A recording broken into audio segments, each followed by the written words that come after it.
আপনি মুহাম্মদ সাল্লাল্লাহু আলাইহি ওয়াসাল্লামকে আর জীবনের সব ক্ষেত্রে নেতা হিসেবে গ্রহণ করতে চান না।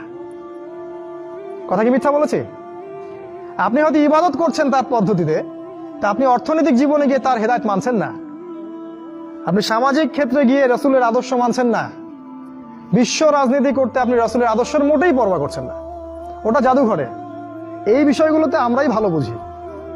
অপেক্ষা করতে থাকেন। জাস্ট আমার তো কিছু করার নাই, আমাদের তো কিছু বলারও নাই।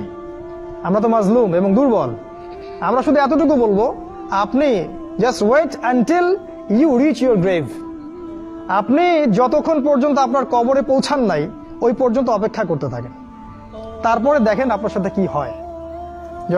যখন ফেরেশতারা কলার ধরে তুলে প্রশ্ন করবে, মান হাযা রাজুল বুইসা ফীকুম, এই ব্যক্তি কে ছিল যাকে তোমাদের কাছে রাসূল করে পাঠানো হয়েছিল, তখন এরা কোশ্চিন কালেও বলতে পারবে না যে ইনি হচ্ছেন রাসূলুল্লাহ সাল্লাল্লাহু আলাইহি ওয়াসাল্লাম। বলে মা আদরি, আমি জানি না, লা আদরি, আমি জানি না।